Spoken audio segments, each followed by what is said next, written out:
Good morning.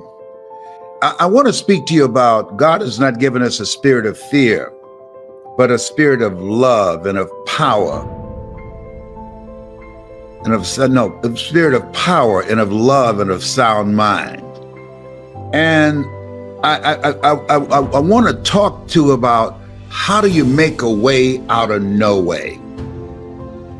When you have millions of people who are feeling powerless, and many people have lost their jobs. I was reading a guy named Chase, and he lost his job, and he was evicted before the restrictions.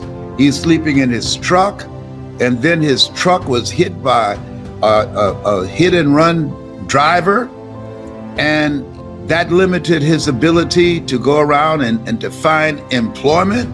He was sleeping in his truck. And he said something that grabbed me. He said, "This is a new place for me, a new experience. Standing at the end of a ramp off the expressway with a sign, 'I am hungry. Will you help me?' This is a new experience." Wow. Wow. How do you make a way out of no way when you're in that kind of situation?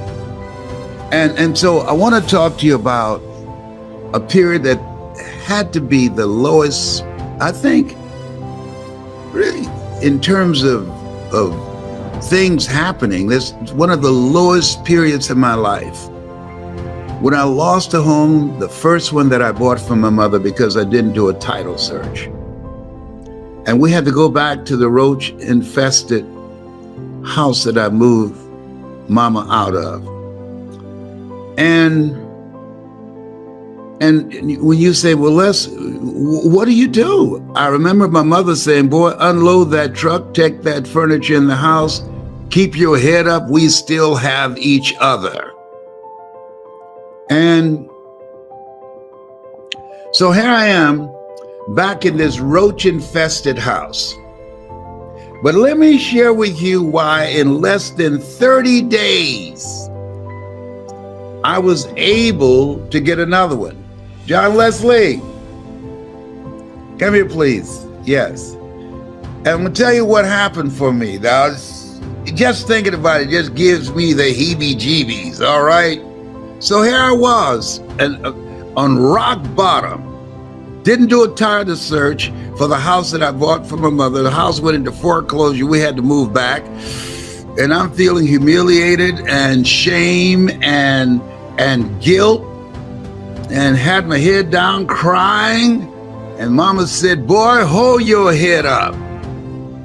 And she put her hand under my head. "Hold your head up." Put her hand under my chin. "Take that furniture in the house. We have nothing to be ashamed of."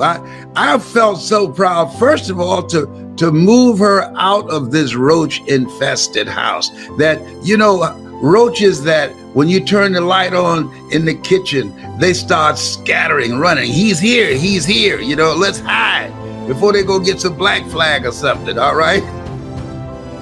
And be up all night with my eyes open or one eye closed, hoping that one of them don't come out and bite me and give me rabies. Or I can come up with some ideas and go into action and start working and being relentless. I didn't have time to be in fear. I didn't have time to feel sorry for myself. I didn't have the luxury of being depressed. Oh no, I was determined to get away from those rats who I don't like. Did I tell you I don't like rats? Absolutely.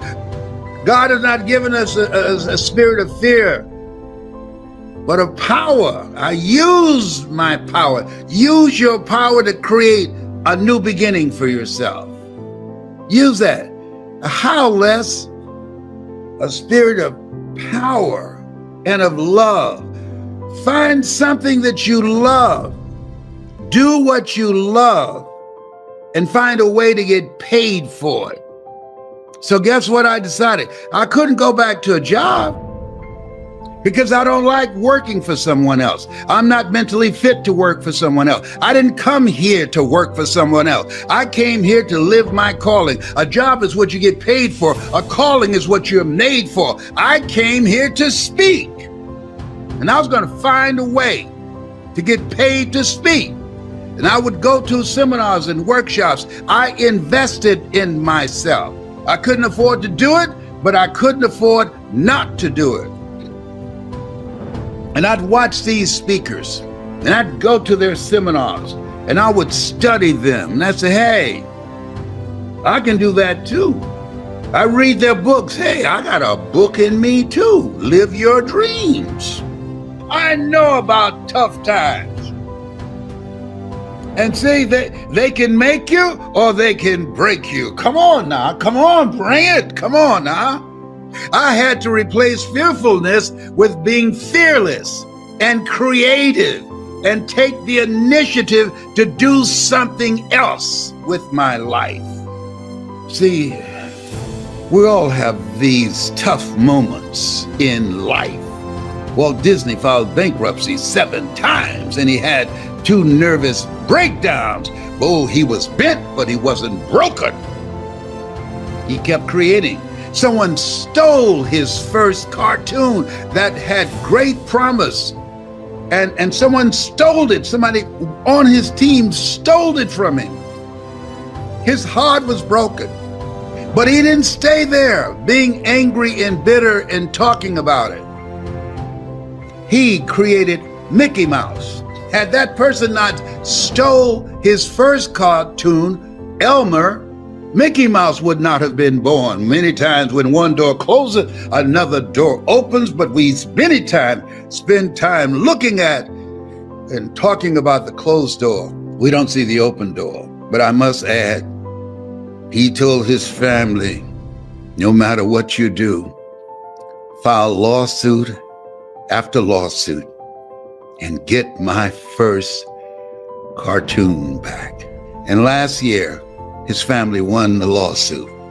And now that cartoon that was stolen from him, he orchestrated that from the grave. That was a bad boy. The family, the Disney family, got it back. Listen, let me share something with you here. You have no idea how strong you are.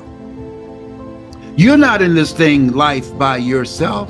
And my heart goes out to people who have lost loved ones or loved ones have been diagnosed with the coronavirus. But one of the things that I know about this thing called life, when I lost the first house that I bought for my mother, I had to, 1, recognize what had happened, the role that I played in it, and 2, I had to keep it moving. Got to keep it moving.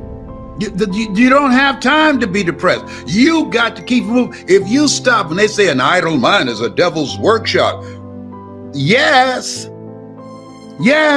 If you don't keep it moving, you will become overwhelmed with feelings of being powerless. You'll become overwhelmed with a negative mindset. You'll become overwhelmed with the adversities that you're facing, and you forget greater is he that's in you than he that's in the world. You forget you are more than a conqueror. You forget that you have the power to live your dream.